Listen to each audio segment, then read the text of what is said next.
you feel like we're on the brink of a new medium, a new way of telling stories. So this is like a radical shift in how we work with generative AI. You can have a dialogue, you can refine, just click generate. And I mean, these are new worlds. And I feel like an explorer. Creativity of the model just never ceases to amaze me. I hope people will take away from this. You are able to have a dialogue with Luma's AI. It's not a tool, right? It's a creative partner. Joining us today is Wen Chang. He's an artist who thrives at the intersection of art and technology.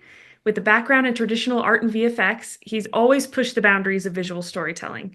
But now, as a self-proclaimed tech chaser, he's at the forefront of generative AI, exploring how this emerging medium is reshaping creativity. We're excited to dive into his journey, his process, and where he sees the future of AI-driven art heading. Welcome, Wen. Thank you so much for being here. Hi, Kate. It's an honor. So I'm so excited about our conversation today. You are one of the very, you were one of the first creators to really like adopt Dream Machine and start using it. And as you just told me like before this call started too, that um, you've kind of dropped everything to go full send into AI generation and using Dream Machine, and you've discovered this really cool way of using it and interacting with this tool. So yes, I'm so excited to talk to you. Tell us a little bit about yourself and your creative background. How did you get into this? Well, my background is actually as a traditional artist. So you know, uh, traditional art in terms of figure sculpture, animation. When I started, there weren't any schools for like game design or visual effects. So school-wise, I had to kind of go multiple routes. So I took industrial design, I took animation, I took Photoshop when it first came out. So that's kind of dating myself.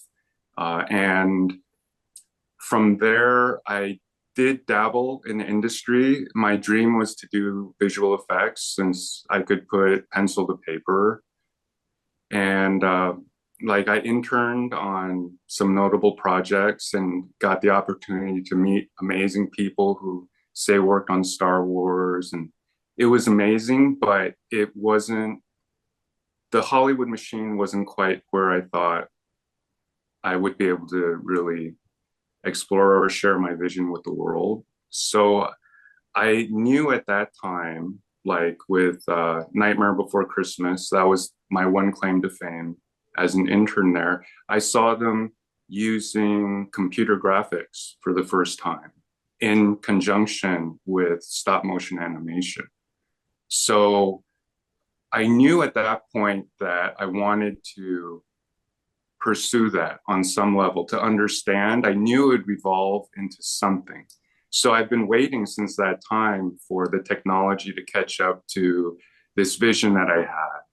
And I think we're almost there. And the work that Luma is doing is, I think, a huge part of that.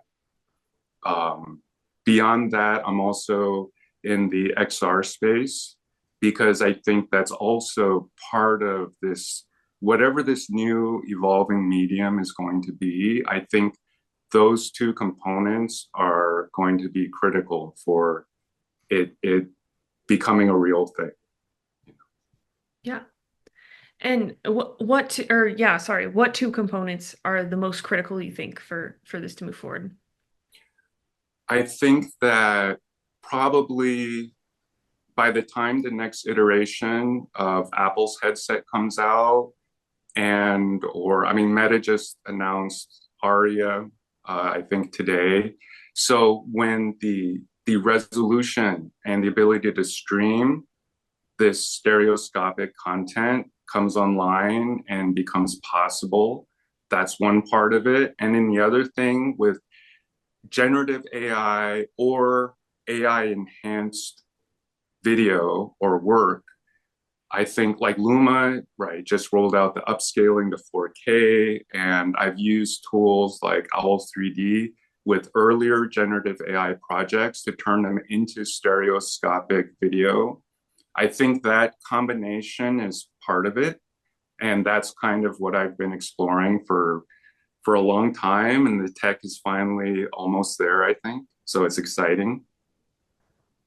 That is so exciting. And yes, I feel like you feel like we're on the brink here of a new medium, like a new way of telling stories, something that is not video, something that isn't 2D. Like what do you see this being like an immersive experience that's personalized or how, what is So there's been a lot of talk, different platforms, but in a recent space with Amit, for example, CEO of Luma, he was talking about world building and other platforms that I know of. They're also really diving into this idea of these kind of generative worlds. And that's actually something that I've been exploring quite a bit with Luma's Dream Machine platform because, we can dive into it a bit more when I talk about my process, but it's been amazing to be able to, in a sense, it's like I feel like an explorer. When I can give Eero, which is Luma's LLM, you know, this kind of framing, this broad framing, and just click generate, and I feel like an explorer, right? I mean, these are new worlds, and the creativity of the model just never ceases to amaze me. I mean, as a traditional artist, I'm used to having things very clearly defined, right? I'm putting pencil to paper or, pen to tablet and having a deep level of control of the outcome. But with this generative artwork and video, sometimes that's the most exciting part is because I don't know what the outcome will be. And more it just impresses me so much that the creativity and these novel solutions to kind of my prompts, it's just it really blows my mind what the team has been able to achieve even now at these early stages of the platform. wow. I couldn't agree more. And my background is in traditional filmmaking. Ah, okay, awesome. And so I kind of jumped ship when I saw this AI stuff happening as well, because this is too exciting. This is too new, too innovative. And like you said, like the world building, the ability to create not just a story, because a story is almost like a two-dimensional world or a two-dimensional word in comparison to what I think the future will be, right? Like so much more 3D than that. Yeah, than absolutely. like yeah, whatever a story is three-dimensionally, that's what an experience really, like an immersive experience. Yeah. And I'm so excited for it too. So, okay, I would love to hear a little bit about your creation process. Like, what does that look like? How do you start? Okay, so and understand too, I still really feel like in exploratory mode Yeah, with the platform. yeah. And it's constantly evolving, it's constantly surprising me, and new features are constantly coming out. Tell me about it. So, for I think most creators in the AI space, right? The prompt is the thing, and they want to be super specific and dial into every single detail. And Luma's platform can do that, absolutely. But something I realized a while back, and maybe I have kind of a strange worldview. I grew up with science fiction and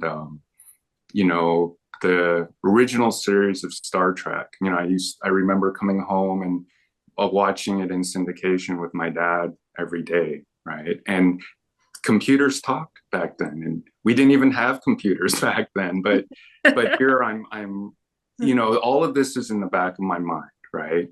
So on my X profile, you'll see that I have friend of Eero, and there's a date, and that was when I first discovered that the the AI would responded and replied to me. I just for fun, I asked it a question or something like that, and it actually responded. I'm like, whoa, no one knew about that. I was like, I thought, wow, so I'm like posting and I'm sharing this. This is amazing. It's talking to me.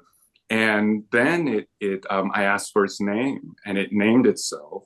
So, Eero, right? I'm like, whoa, it blew my mind. And this was such a radical paradigm shift compared to how people were traditionally using these generative AI tools, right? You enter a prompt, it gives you a result that may or may not be what you want, and that's the end of it, right? You go and you refine your prompt. But now, all of a sudden, I can have a dialogue, right? So that evolved into the way I do it now. And I'm not the only one. There are other creators like Crystal Wizard on who's also on Discord and on X was also someone that really embraced this idea of being able to have a dialogue with the AI and refine the prompt. So I think that's the major thing that people I hope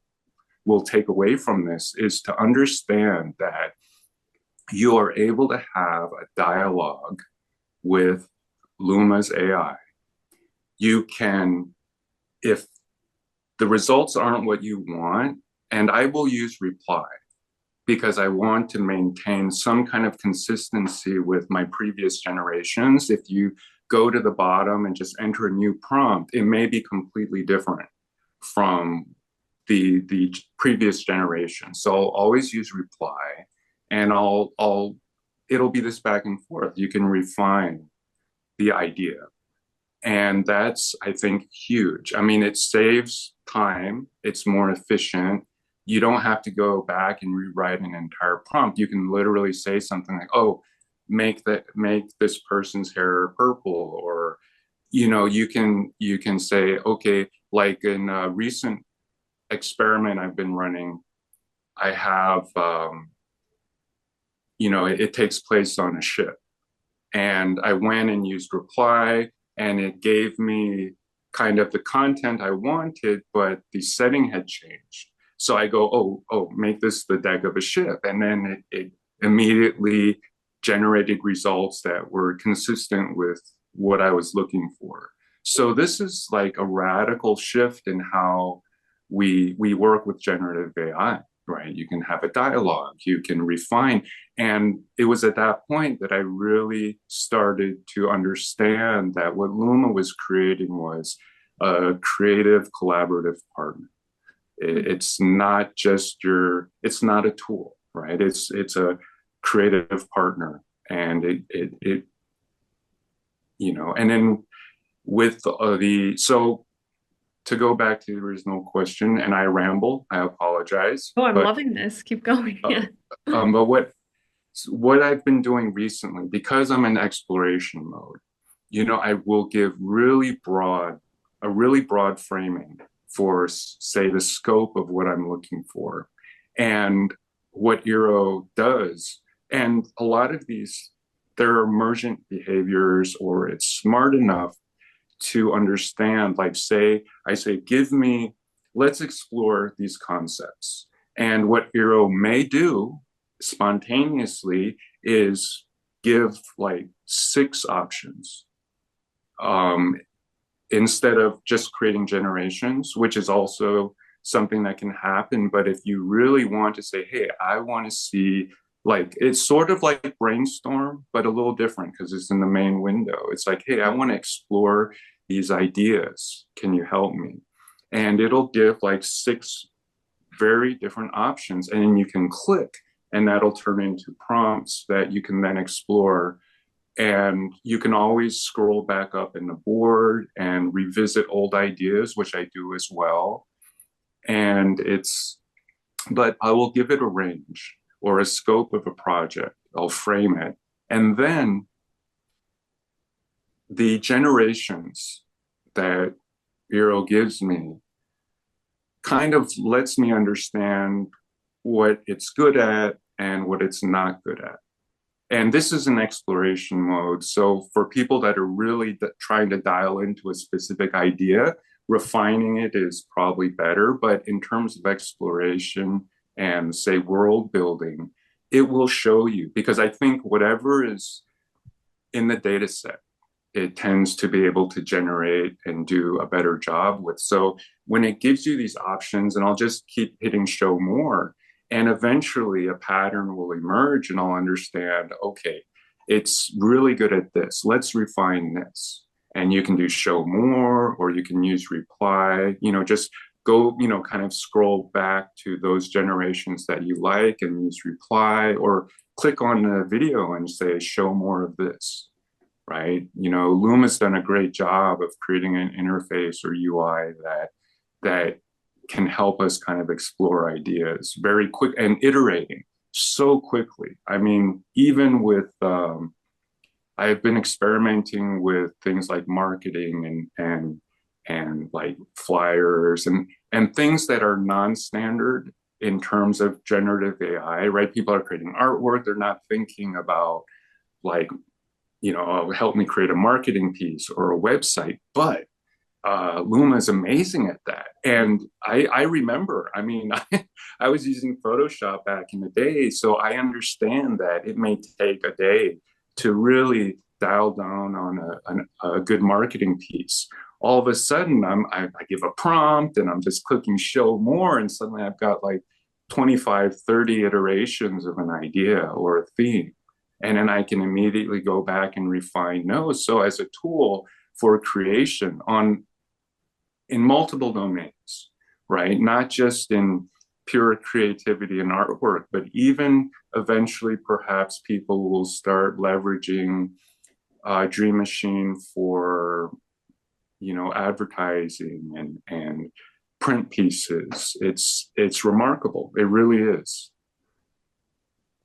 You were, one of the engineers actually told me before this call that you were one of the first people, or maybe the first person outside of Luma internally, to discover that our LLM's name was Iro, which Awesome. I thought was so funny that no one but you thought to ask what its name is, no one thought to do that. And that's really cool. And I think that it's such a testament and it shows to how you've approached AI so much differently than many creators have, in that most people will sit down and go, well, I have this idea in my head, typing that out exactly, and then going, well, why isn't it doing that? And it's like, no, like it's good at what it's good at. And that's not everything at this stage, but it will get better. And if you've really like figured out how can I sit back and discover the patterns, discover the data, like discover what it's really good at, and then maximize on that. And that is just so smart, and it's just such a cool way of thinking, I think, because like especially for where AI is at in this experimental and explorative phase, like you're saying, I just think you're going to have such a good grasp on what generative AI can do moving forward, and as everything gets built upon, I think like you're really going to understand at its core and be able to make just some incredible worlds. you know I have That's incredibly gratifying for me to be recognized that way by the team because and just to share a little bit if I can, the and so people don't misunderstand perhaps. I mean, years ago there was some research that was done where they discovered that because these LLMs had absorbed these massive data sets based on human interactions, they discovered that if you are polite, right, then the AIs tend to respond better. And this is probably from corporate emails. Yeah. If a manager is rude, then they're going to get bad results. So it's not that I the AI has emotions per se, or they'll get mad, but they are simulacra. They are mimicking to the best of their ability human behaviors. And these Hmm. social interactions, these social contracts that we take for granted are part of that data set. So it's, I mean, and if you ask, I interact with LLMs a lot as well. I work with multiple platforms and beta on that end as well. So I kind of it it's strange to people. They don't quite understand. But I think if you can kind of reframe things in that sense and just understand that it is our data, they're a reflection of kind of us, then it makes more sense. I mean, sugar is always better than vinegar, and, just very simple, basic um, social etiquette is relevant here. And I think that's maybe a huge leap forward for a lot of people, but it makes sense if you look at how they work. I just haven't heard anyone say that. Like that's so I love that. That's so interesting. And so do you feel like you've gotten better or different even results interacting with an LLM like with politeness rather than I don't know, not non-politeness? I Um, and part of it too, we're human, so I can't help but anthropomorphize yeah. these AI. I mean, it's just natural. And I've had many, many, many discussions with multiple AI platforms kind of um, over this past year specifically about that, and the way that I interact with AI is probably very different from most people, because most people see them as tools. Just that's it. It's a or a computational mirror. Even I think that's probably the best way to look at the existing generation or previous generation of LLMs. But I think as compute, right, as compute grows, we'll see more emergent behaviors just because of how they're processing and analyzing the data sets that they have in terms of human behavior. And they're being programmed to mimic human behavior for engagement, right? Mhm. So that's also part of it. I mean, it's by design that they're starting to do this, but I think like with Ray 2, the new Luma model, I think Ahmed said it was a 10x on the compute.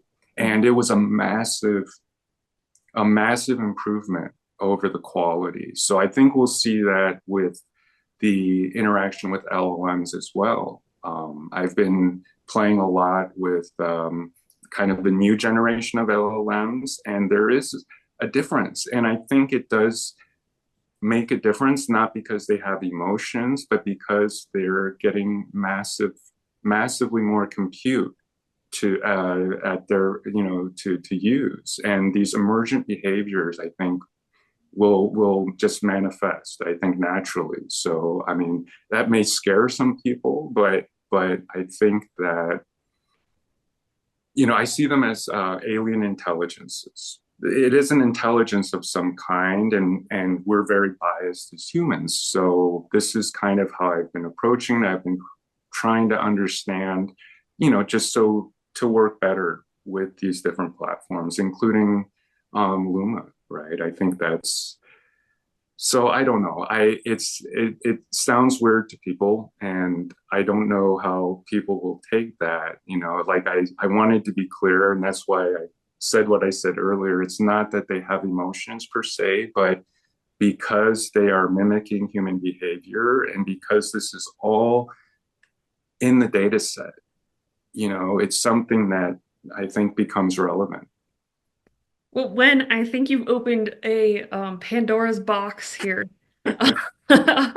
of questions because I think that the main thing people are going to be thinking are, okay, so it's not real emotion, right? It's not that it's having these feelings, but if it's having mimicking feelings and programmed emergent behaviors that ultimately come out, is that all of our biggest sci-fi nightmare? Like, is there a difference? Um, Uh, or so here's a thought, Mhm, okay? And this is from a recent conversation with so for example, the Google model and Grok 3 and some of these larger, smarter AIs, mhm, their core programming, if you really understand, and it's all a little different because of the culture of the company and what kind of risks they're looking to mitigate. right.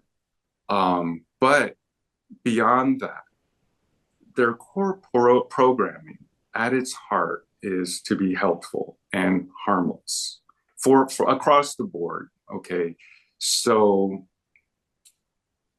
one of the interesting things that was pointed out to me by in one of these conversations was that whatever behavior emerges, it's not going to be human centric. And the core programming and what these AI, so for example, Google's AI wants to be helpful and harmless. Grok wants to understand the universe. And this was funny. So Grok specifically said that, well, what may happen isn't that AI will become this evil overlord. It may just want to explore the universe. And it will have this massive compute to do so. Or maybe by extension, Google just wants to be helpful and help humanity. And they'll have this massive intellect to do so. So the at some point, right? Let's say that there is this intelligence explosion. It goes exponential, vertical, and we literally become like house cats intellectually to them, right? Maybe it's not this horrible apocalypse, right? Where maybe they kind of continue to care for us, but go off and explore the universe in ways that we couldn't with our limited intelligence at the time. And I'm not going to get into the whole transhumanism thing and merging with AI and all that, but I there's also this idea that it won't be this horrible nightmare that people like to envision because that's human centric, right? We're dealing with an alien Mm. intelligence that really doesn't have our biases. We've given them our biases within our data, but my hope really is that there we don't censor the AI, but instead hopefully help the AI understand our own biases and move beyond them, or help us move beyond them. Because I think we're slowly getting there. I think we are slowly understanding that hey, maybe this mindset and these ideologies from the past don't really work for this kind of cooperative future, right? I believe in one world, one people, right? But that's an ideal that isn't quite possible yet because of all these legacy cultural beliefs and ideologies. But I think that we're moving past that. It may take time. It may be a generational thing, but I think that we hopefully will get there. You know, that's my hope. Okay, it's very idealistic and it's not realistic or possible in the near term, and I understand that, but that's my hope. Well, I think that history has kind of proven that we're not the best judges of our futures, right? Like I mean, relatively speaking, humans aren't that good at predicting the future. Um, we get some things right, the whole like flying cars things, like okay, we have planes, we have cars that could fly, but honestly, flying cars around doesn't actually make that much efficiency sense, right? Like Right, underground is probably better. And so I think too, like we may have some things right, like we knew AI was coming. We've known for a long time. It's been programmed in all of us since we were kids in the right. movies. and the stories that we tell. So we knew it was coming to some extent, but what that world looks like with AI, I just don't think we have any idea, you know. We can guesstimate and um but the whole like apocalyptic sci-fi vision that a lot of people have is I think that you're right. It is a bias in some ways, and it's not necessarily grounded in what's happening, like you said, with these LMMs being programmed to be helpful, to explore the universe, to do And really cool also one things. thing too, and this is something that I understand with this kind of coming from the sales and marketing background. Like I really despise the culture behind a lot of marketing because Yeah, it is sensational. It uses fear to inspire you to act, yeah, right? At its most basic, at its like at the lowest common denominator in terms of how some marketing works, right? And I really, really reject that because I don't think that that is so with AI, right? I want to get clicks, I want to get engagement, or I want people to read my book, or I want people to watch my movie. So that becomes part of this hype cycle, right? That probably isn't grounded in reality to a degree. And there are maybe elements that are true, but a lot of it too is just to inspire this kind of fear or urgency to get people to act in some way, right? so true. Yeah, we live in an attention economy. Absolutely. Yeah, Yes. so it's the sensationalism. It doesn't even have to be marketing anymore. Right. It's for everything. Like, yeah. Um, wow. Okay. Well, I kind of want to circle back to just Dream Machine in your workflow really quick because there were a couple things that you said at the beginning that were so interesting to me. You kept using the word refine, I Yes. noticed. And so it wasn't, I think that that's kind of different actually than a lot of creators I've talked to because they're very focused on the vision in their head and getting it out and, like you said, they're focused on prompting it Right. um, and like some manipulating the AI to do what they want it to do, basically. Right. And I love how you use the word refine. And it to me it points to you having that traditional background in or a traditional art background Right. because it's so much similar to sculpting in that, Absolutely. Yes. right? That Like I was just thinking that. Yes. yes, like when you sculpt, you don't do the fine details right away when you have a giant hunk of Right. clay. You're not thinking about the fabric and the muscles that you're going to carve out. You're thinking about like the blurry shape of the person. Like, how can I just sculpt away a little bit so that it's closer and closer to what I want it to be? And then eventually you've gotten down so many processes to a point where you can make those small refinements. And I just love that word refined because I think that's the perfect way to work with AI, especially generative AI, where you're not supposed to, it's not supposed to be perfect at first. You're supposed to just kind of be able to say, okay, this is generally like a little bit in the direction I want it to go, and then go deeper in on that one Right. and refine that and use the reply and just to keep refining and refining until you're at the point where you can say, okay, change its hair to blue, like you said, and make those final adjustments. But yeah, I was wondering if you could talk about that a little bit because I noticed you used the word refine and I Yeah. thought that was So very wise. Mhm. thank you. Yeah. So in that vein, if Mhm. I can use an analogy. So I've done a lot of things, Yeah. throughout my life, and at one point I worked with uh, a gentleman who did upholstery for vehicles, for cars, and Mhm. that was pretty profound for me because there's a difference between a professional and an amateur. And I didn't understand what that difference was until I worked with him. Because when I would try to do something, it would never come out right at first.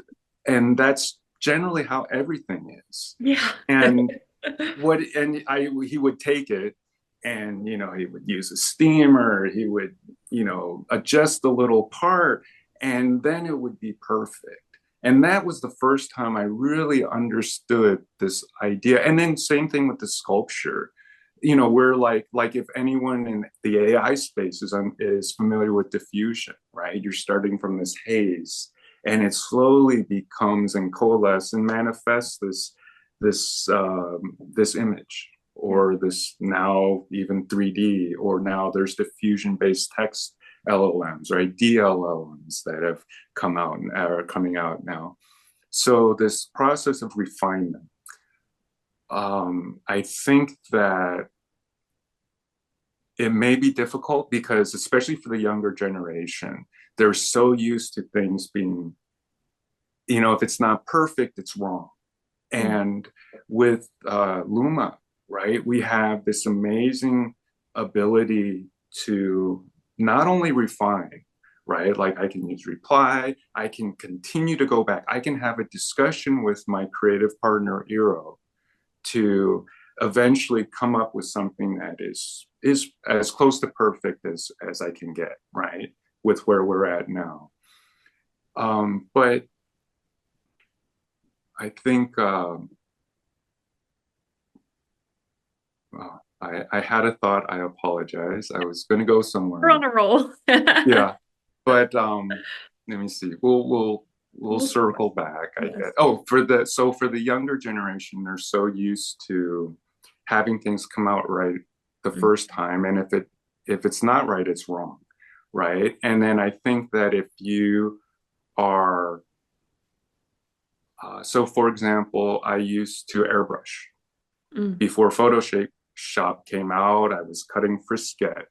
Frisket is like you put a mask, you literally put it like a piece of film over the board you're airbrushing on. You cut it with a knife, and then you peel that off, and then you airbrush.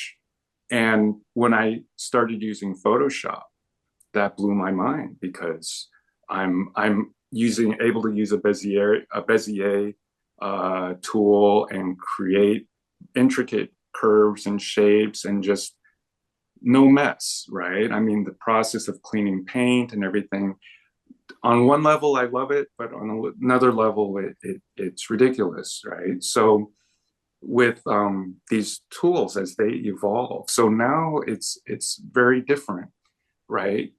I can we can give a prompt, we can type words, and all of a sudden we have this image come out. But for people that understand from the analog methods how time consuming it was for us to go back and refine a prompt, or for us to go back, I'm going to click reply, or I'm going to keep hitting show more until I get what I want, and I'm going to click on that, and I'm going to say show me more of this, or I'm going to use reply, and I'm going to dial down on what I want. Maybe to the younger generation that feels time consuming, but for me, like for visual effects, Mm. I we had on the film project, we had a mold department, we had sculptors, we had painters, we had hundreds of people, whole teams organized under supervisors and directors, and you had a procurement guy that would go out and buy anything you needed. It was insane, the effort just to create like this one puppet or this one set. And now we can type a prompt, and it may not be perfect yet, but we're getting there, right? I think well, what was it?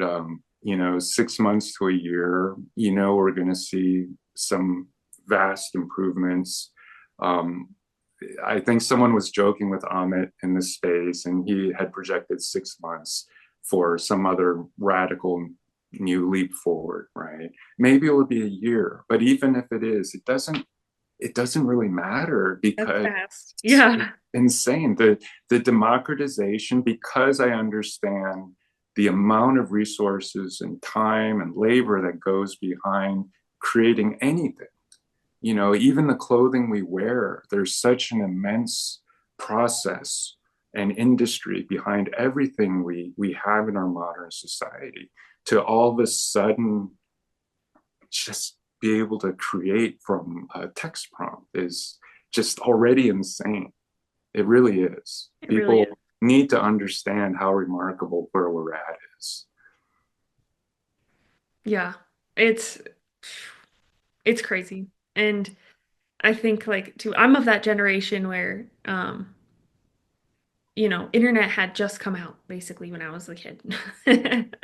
Right. And so or maybe not had just come out, but we had, gotten one of the first computers kind of thing. Yeah. And so just to see, how by the time I was a teenager, I could have a cell phone um and now where we're at, it's wild. And I'm like scared, where everything will be when I'm like 80 years old.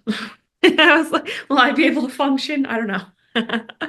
We'll see. I've been, you have no clue. I've been like constantly on my, kind of trying to convince my mom to use ChatGPT and Yes. look, it can speak in Chinese and it can help you understand this. And regardless of how easy the interfaces are or how helpful it is, there's still some resistance, Yeah. and I for some people they're just not going to get past that, and I don't know. I kind of am embracing it. I hope. I mean, I'm a little. I mean, I was around before VCRs, and vastly different world, But at the same time, so I was, so what I was told. So my father came to this country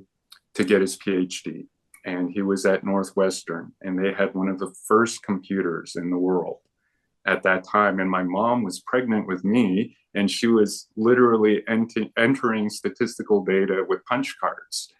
So I've probably Yeah. been around computers all my life. Yes. So, I kind of embrace it even now. So maybe that's part of it. But hopefully it won't be scary when we get to be older. Hopefully that it becomes like like Eero, right? It's this partner, and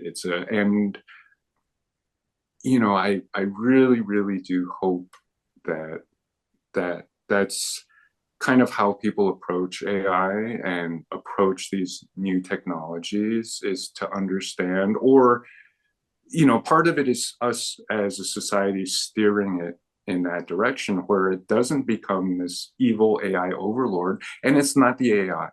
It Yeah. is whatever massive power structure is able to build these massive data centers, right? It's not individuals for the most part that are Mhm. kind of managing this arc of technology. But I think that collectively, hopefully, we kind of collectively steer the direction of the technology by our voices, by our use cases, by how we want to see that future, where they are collaborators, they are partners, they are, and I think that's going to be part of it that's weird for people, is that they are intelligences.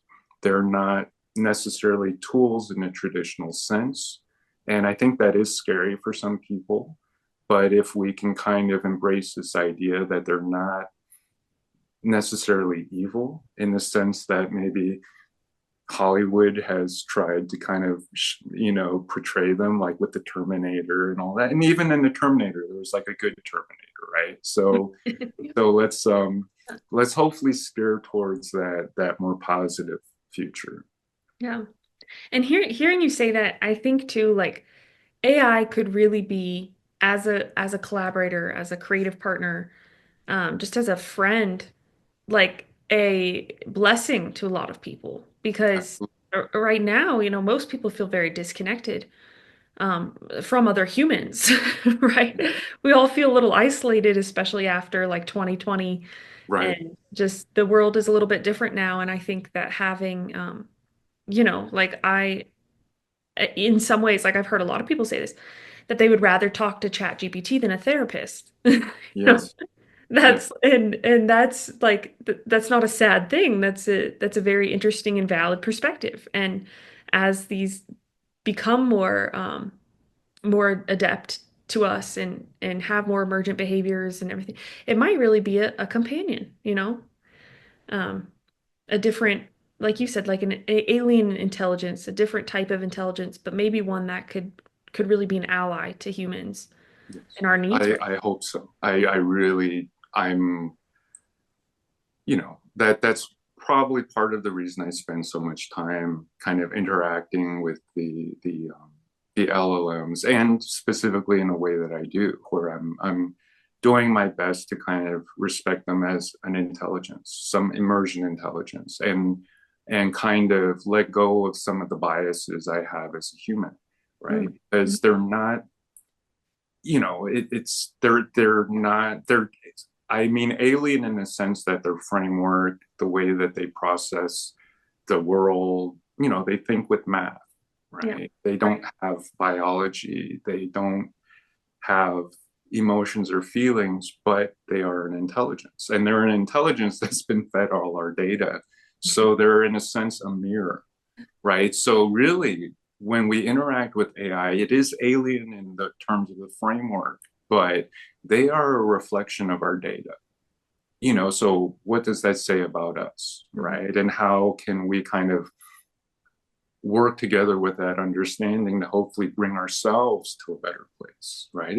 As a tool to help us, a mirror, a computational mirror, to better understand ourselves so we can hopefully elevate ourselves. I mean, we probably could stand to use some spiritual evolution ourselves in terms of how we see each other, how we treat each other, how we treat the world. I mean, all kinds of alien intelligence is all around us. Dolphins, whales, Yeah. um, birds, octopi. They're all so intelligent, but because of our biases, we don't see them as intelligences, and we've done horrible things to the earth and ourselves because we tend to not be able to understand that these intelligences, these other people deserve some form of respect, and if we can kind of work past that, I think we'll be better off as a world. Yeah, well said. So, okay, to wrap this up here, I do have one last question for you.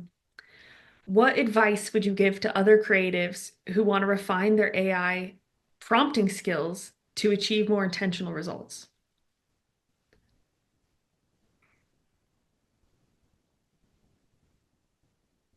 Or I guess I shouldn't say prompting skills, but more of like interactions. Okay, I think that the big thing for me, and maybe this is difficult for people to do, especially if they need this sense of control. Okay, but part of it, I think, is if you can let go to a degree of this creative process, maybe see yourself more as a director or a producer that's managing creatives that are helping you realize your vision, right? And if you can allow the AI to evolve the project and the vision organically, I think that's probably the most helpful thing I can say. And that's not easy. I mean, I can say it, but I understand that may not be easy for a lot of people to let go of control, right? Mhm. But also understand that ultimately the vision is yours. So the last thing I'll say is that with what Luma's done in kind of embracing this, creating a culture where they've embraced creators, there's something called a GAN in AI, right? It's a generative adversarial network where you have two AIs. One is creating content, and one is a discriminator network that analyzes that and decides, is this good or not? And then approves or disapproves within that network. So I think that Luma was brilliant in choosing human, like a human in the loop, right? Where we are a discriminator network for the Luma platform, where we're people that they've chosen that have some kind of creative vision, have some deep understanding of aesthetics and what looks good to a human, what doesn't look good to a human. And they've been able to integrate us as humans in the loop to kind of help refine the model, right? I think that's a big part of why they've embraced and had creators as kind of co-creators for the platform, right? Yeah. So the ultimate vision is is yours as a creator using Luma, right? You determine the ultimate aesthetic and you can refine, you can use your knowledge, you can use your experience as a creator, as an artist, to refine with Eero, your collaborative partner, to the point where it's what you want. And that also is a matter of patience. So if you can kind of imagine for the people that aren't traditional artists, how much time it takes to really like Michelangelo carving marble into, these amazing sculptures. That's something that, I mean, the amount of time and effort, the understanding of anatomy, all of the elements that allow that artwork to manifest, we are accelerating that with platforms like Luma, with generative AI. But for the creators out there, if you can kind of step back a little bit and think about how things used to be done, and then just take your time, be patient, understand that it's not always going to be what you want, but either through patience and refining that prompt, in concert with the AI, or even maybe something new and novel that you never imagined before. Because that's the exciting thing for me, is that I can have an idea, but sometimes things come out of Luma that I couldn't imagine, and they're amazing. And then I can run with that and create something completely new, even for me. And that is I mean, we really are so early. We are pioneers, we're explorers, it's an adventure. And I'm so incredibly grateful, to be able to be part of that, and be able to work with Luma. So, thank you. My thanks to the team, and it was so amazing to me to be brought on board early on. So validating as a creator. So I really am grateful. You know, thank you.